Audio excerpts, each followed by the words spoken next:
Secundaria segundo grado. Matemáticas. Proporcionalidad inversa 4.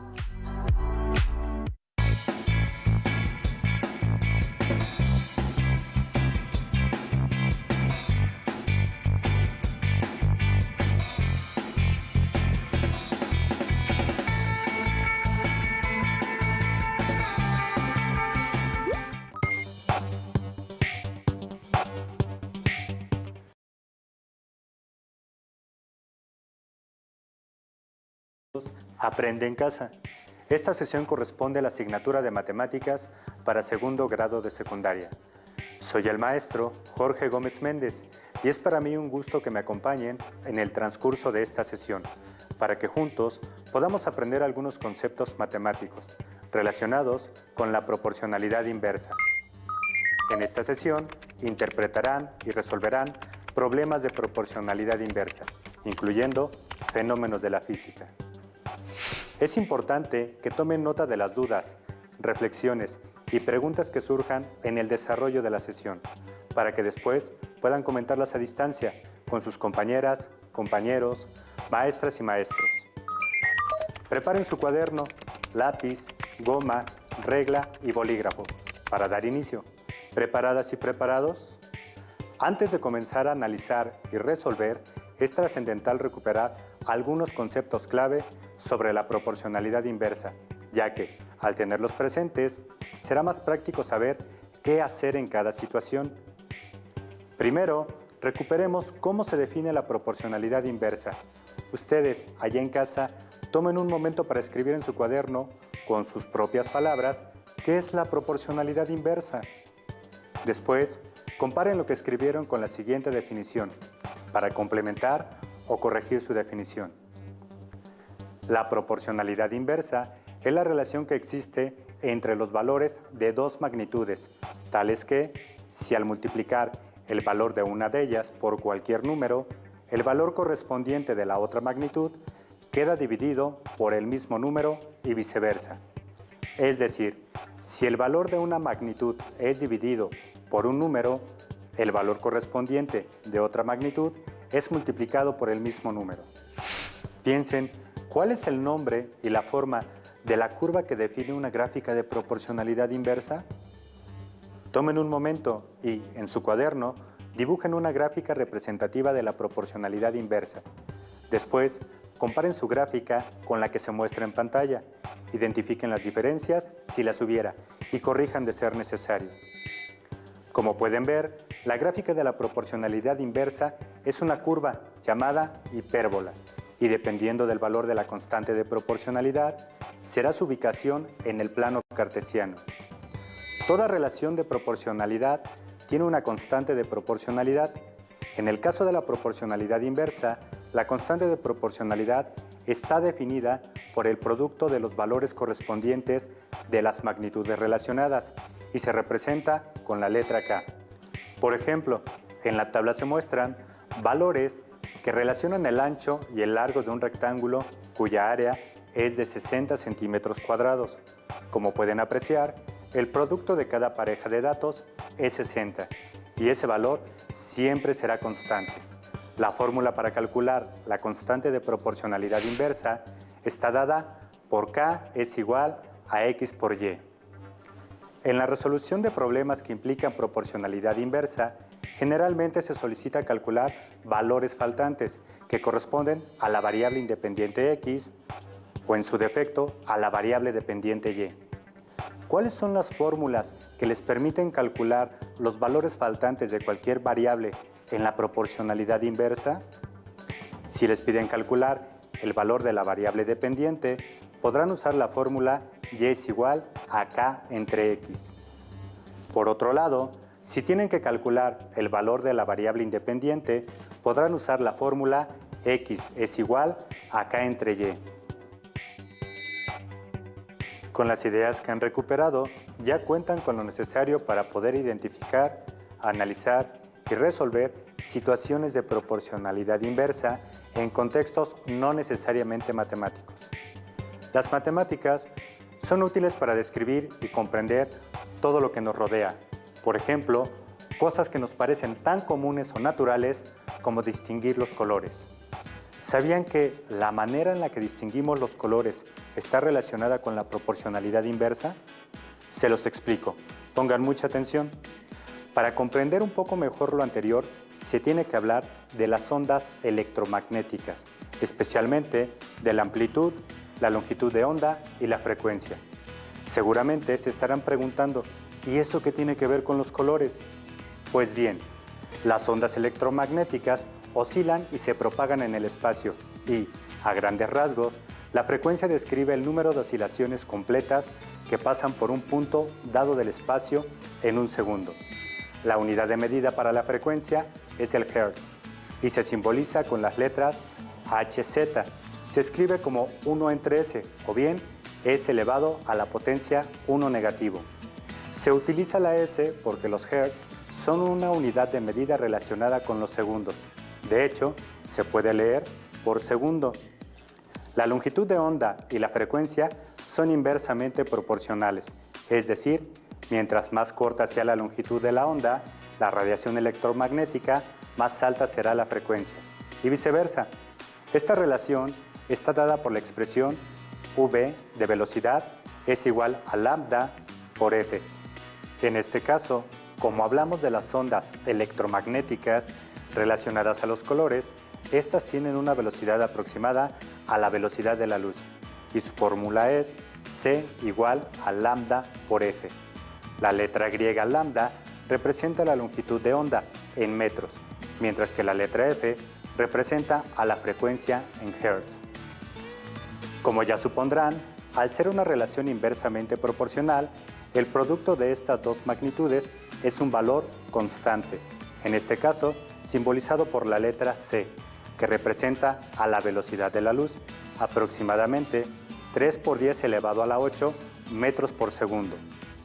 Bueno, y a todo esto, ¿qué pasa con los colores? Hace unos instantes hablamos de las ondas electromagnéticas, la longitud de onda y la frecuencia. Pues bien, gracias a estas ondas, entre otros factores biológicos, es que podemos distinguir los colores. Las ondas electromagnéticas se pueden clasificar de acuerdo con sus longitudes y frecuencias. A esa clasificación se le conoce como el espectro electromagnético. De todo el espectro electromagnético, lo visible al ojo humano es una pequeña parte de todas las clases de radiación electromagnética que existen en nuestro universo. Se trata de la zona más estrecha del espectro, con frecuencias que oscilan entre 4 por 10 elevado a la 14 Hz y 7.5 por 10 elevado a la 14 Hz aproximadamente. Es lo que comúnmente conocemos como luz, y son ondas electromagnéticas que son captadas.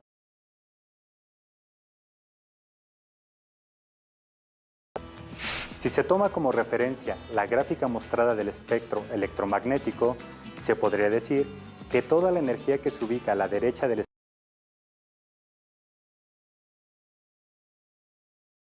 de onda, entre las que se encuentran los rayos infrarrojos, las microondas, señales de radio y de televisión, entre otras, que no representan aparentemente riesgos a la salud.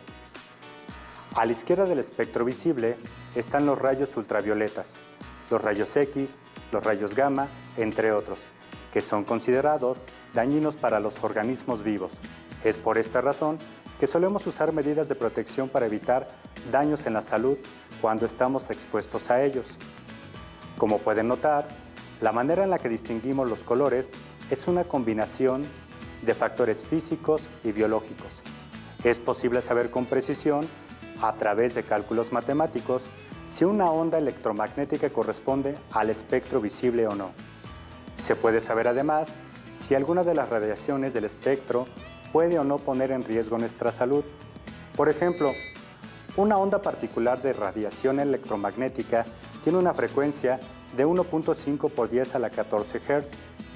¿Cuál es su longitud de onda? ¿Es visible para el ser humano?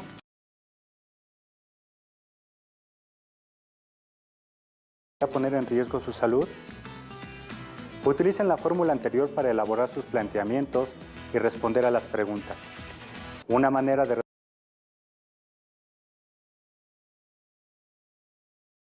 es igual a la longitud de la onda por la frecuencia. La situación requiere de conocer la longitud de la onda, por lo tanto, debemos despejar esa variable de la expresión original. Aplicando las propiedades de la igualdad, obtenemos la expresión lambda es igual a c entre f. En otras palabras, la longitud de onda es igual al cociente de la velocidad de onda entre la frecuencia. Una vez despejada la variable que se requiere calcular, lo siguiente es sustituir los valores que se conocen. Se conoce el valor de la frecuencia del 1.5 por 10 a la 14 oscilaciones por segundo. También se conoce la velocidad de la onda, ya que, como se dijo, es igual a la velocidad de la luz, aproximadamente 3 por 10 a la 8 metros por segundo. Entonces, se plantean las operaciones y se obtiene lo siguiente. La longitud de onda es igual al cociente de 3 por 10 a la 8 metros por segundo entre 1.5 por 10 a la 14 oscilaciones por segundo. Se resuelve la división y el cociente es igual a 2 por 10 elevado a la 6 negativo.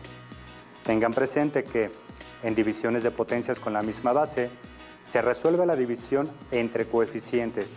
La base se conserva y el exponente resultante será la diferencia de los exponentes. Respecto a las unidades de medida, se simplifican los segundos como consecuencia de estar en el numerador y el denominador. El resultado con su unidad de medida es 2 por 10 a la menos 6 metros. Con el resultado obtenido, ya es posible responder a las preguntas planteadas. La longitud de onda ya está dada por el resultado de los cálculos realizados. ¿Qué estrategias sugieren para saber si esta onda es visible para el ser humano? Para responder esta pregunta, es posible recurrir al esquema que muestra el espectro electromagnético y ubicar ahí el resultado obtenido. De esa manera, podemos determinar si la onda particular de radiación electromagnética es visible o no. Hagámoslo. El esquema muestra en la parte superior las frecuencias medidas en Hertz y en la parte inferior la longitud de la onda expresada en metros. Piensen en el esquema como una tabla de valores. Si se hace una lectura del esquema de izquierda a derecha, se puede observar que, conforme disminuye la frecuencia, la longitud de la onda aumenta. Sucede lo inverso si se hace una lectura del esquema de derecha a izquierda, es decir, conforme aumenta la frecuencia, la longitud de la onda disminuye. El resultado que se calculó está expresado en base 10 y exponente negativo 6.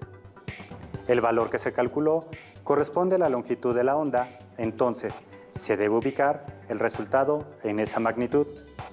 Es posible aproximar su ubicación en el espectro electromagnético a través del exponente del resultado, en este caso 6 negativo. Al ubicar el valor en el esquema, se puede ver que no está dentro del intervalo correspondiente a lo visible por el ojo humano. Y con esto hemos respondido la segunda pregunta. Aún falta por responder si esta radiación electromagnética puede ser dañina para la salud. Momentos atrás se comentó sobre la ubicación de las ondas que son dañinas para la salud en función de lo que es visible. Se dijo que si estaba a la derecha del espectro visible, no podía perjudicar la salud de los seres vivos. Como pueden observar, esta onda en particular se ubica a la derecha del espectro visible. Por lo tanto, se puede concluir que no es dañina para la salud de los seres vivos. Ustedes en casa, piensen en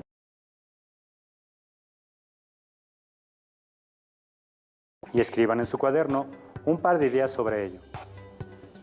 ¿Alguna vez han dialogado con alguien sobre si el color que perciben es verde o azul, naranja o amarillo? ¿Se imaginan poder definir un color a través de la proporcionalidad inversa? Pues esto es posible gracias al espectro electromagnético. Como se dijo con anterioridad, el espectro visible solo es una pequeña parte de la totalidad del espectro electromagnético, y en esa pequeña parte se encuentran las longitudes de onda y frecuencias que pueden definir con gran precisión los colores. Por ejemplo, una onda de radiación electromagnética particular tiene una frecuencia de 0.7 por 10 elevado a la 15 Hz. Si la velocidad de la onda se considera de 3 por 10 elevado a la 8 metros sobre segundo. ¿Cuál es su longitud de onda? ¿A qué color corresponde? Para responder esta pregunta, ya saben cuál fórmula se puede usar para realizar los cálculos. La fórmula es: longitud de onda es igual al cociente de la velocidad de la onda entre la frecuencia. Ya que hayan escrito la fórmula, se sustituyen los valores de las variables conocidas. En este caso, se conoce el valor de la velocidad de la onda y el valor de la frecuencia. Al realizar la sustitución, se tiene que la longitud de onda es igual al cociente de 3 por 10 elevado a la 8 metros por segundo entre 0.7 por 10 elevado a la 15 Hz. Se resuelve la división indicada y el cociente es aproximadamente 4.28 por 10 elevado a la 7 negativo. En divisiones de potencias con la misma base, se resuelve la división entre coeficientes. La base se conserva y se restan los exponentes. Todavía falta realizar el análisis dimensional de las unidades de medida entre las variables que se operan, es decir, deben simplificarse las unidades de medida. En este caso, se simplifican los segundos porque se encuentran tanto en el numerador como en el denominador, quedando como resultado la unidad de medida metros. El resultado de los cálculos con la unidad de medida correspondiente es 4.28 por 10 elevado a la menos 7 metros. Ya obtuvieron el resultado numérico de la longitud de onda. Solamente falta por determinar al color que corresponde. Para ello, se pueden ayudar con la siguiente tabla. Antes de determinar a qué color corresponde la longitud de onda calculada, hagan un análisis de la tabla que aparece en pantalla. ¿Qué observan? ¿Pueden distinguir la proporcionalidad inversa en los datos de la tabla? En la primera columna de la tabla se pueden observar los colores que se perciben del espectro electromagnético. En la segunda columna se encuentra la medida de la longitud de onda expresada en notación científica y en metros. Por último, en la tercera columna aparece la frecuencia expresada en Hertz, que corresponde a cada longitud de onda y color respectivamente. Observen a detalle los coeficientes de la longitud de onda como los coeficientes de la frecuencia. ¿Qué pueden decir al respecto? Si leen los datos de arriba hacia abajo, los coeficientes de la longitud de onda disminuyen y van desde 6.60 por 10 a la menos 7 metros, que corresponde al color rojo, al 4.10 por 10 a la menos 7 metros, que corresponde al color violeta. Por otro lado, si hacen la misma lectura, pero en la frecuencia, notaron que los valores de los coeficientes van aumentando. Lo anterior significa que la longitud de onda de la radiación electromagnética es inversamente proporcional a la frecuencia. Es decir, a menor longitud de onda, mayor será la frecuencia en la misma proporción y viceversa. Ya hicieron un breve análisis de los datos de la tabla. Es momento de responder la pregunta: ¿a qué color corresponde la onda de radiación electromagnética?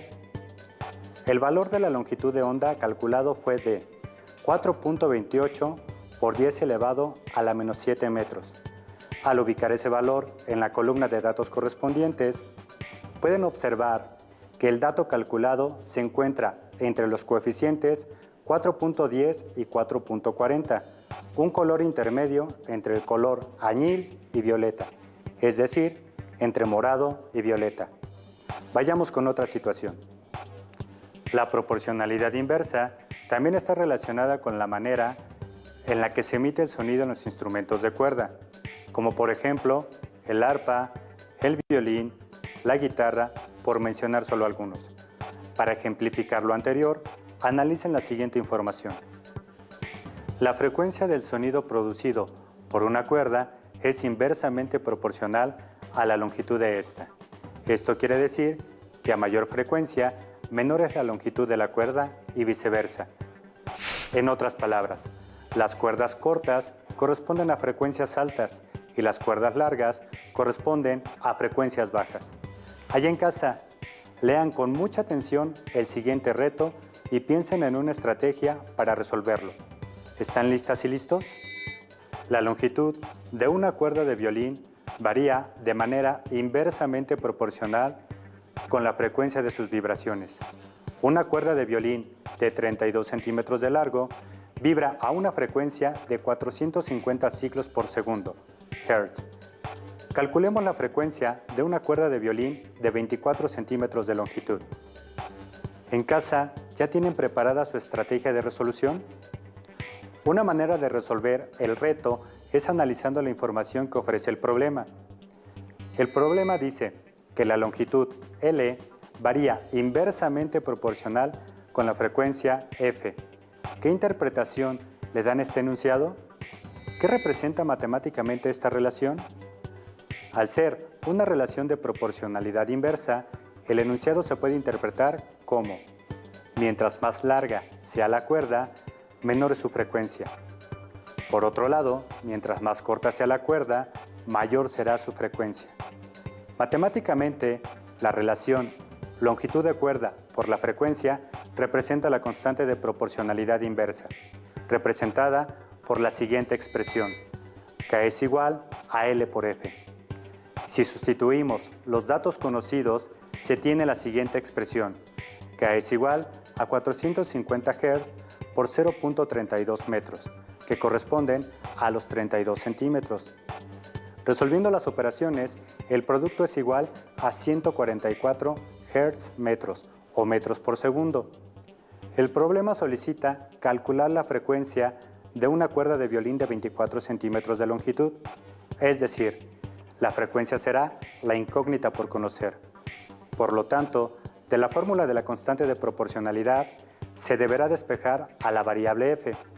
Allá en casa, tomen un momento para realizar el despeje de f.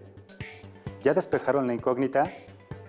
F es igual a K entre L, es decir, la frecuencia es igual al cociente de la constante de proporcionalidad entre la longitud de la cuerda. Con estos datos, ya es posible calcular la frecuencia de la cuerda. Para ello, sustituyan los valores conocidos en la fórmula y realicen las operaciones indicadas. ¿Están listas y listos? Hagámoslo. La frecuencia es igual al cociente de 144 Hz metros entre 0.24 metros. Se resuelve la división y el cociente es igual a 600. Se realiza el análisis dimensional y se simplifica la unidad de medida metros, que aparece tanto en el numerador como en el denominador de la expresión. El resultado, con su unidad de medida correspondiente, es 600 Hz, es decir, la frecuencia de una cuerda de violín de 24 centímetros de longitud es de 600 Hz. Como seguramente ya notaron, al disminuir la longitud de la cuerda de 32 centímetros a 24 centímetros, la frecuencia aumentó de 450 Hz a 600 Hz. Esto quiere decir que, efectivamente, hay una relación de proporcionalidad inversa entre la longitud de una cuerda y las frecuencias de sus vibraciones. Pero, ¿para qué es útil saber la frecuencia de las vibraciones de una cuerda según su longitud? Allá en casa, piénsenlo un momento y escriban en su cuaderno una conclusión al respecto. Así como sucede con los colores, en el sonido, cada nota tiene sus intervalos de frecuencia y también existen intervalos de los tonos. Las frecuencias bajas entre 16 Hz y 256 Hz corresponden a los tonos graves. Las frecuencias medias entre 256 Hz y 2000 Hz corresponden a los tonos medios. Por último, las frecuencias altas entre 2000 Hz y más de 16000 Hz corresponden a los tonos agudos. ¿A qué tono corresponde la frecuencia calculada? Corresponde a los tonos medios, ya que la frecuencia de las vibraciones de la cuerda de violín de 24 centímetros es de 600 Hz y se ubica en ese intervalo de tonos. Allá en casa, los reto a que escriban algunas aplicaciones en las que se puede usar esta relación de proporcionalidad inversa que acabamos de conocer. Después, intercambien ideas a distancia con sus compañeras y compañeros.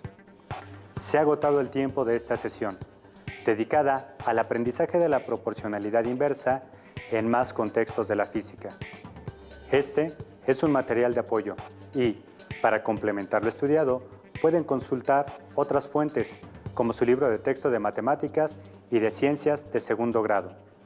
Muchas gracias a todas las alumnas y todos los alumnos que me acompañaron en esta sesión. Están invitadas e invitados a que sigamos aprendiendo juntos en la próxima sesión de Aprende en Casa. Hasta la próxima. Si tienes dudas o necesitas ayuda, llama al Centro de Apoyo Pedagógico a Distancia. El número de teléfono para secundaria es el 55 36 01 71 23. Si requieres consultar los libros de texto en versión digital, recuerda que los puedes encontrar en la página conalitec.cep.gov.mx. Y recuerda que también cuentas con el sitio aprendeencasa.cep.gov.mx, en donde podrás ver nuevamente los videos de los programas y además encontrarás actividades para fortalecer tus aprendizajes. También te invitamos a que consultes la plataforma nuevaescuelamexicana.cep.gov.mx.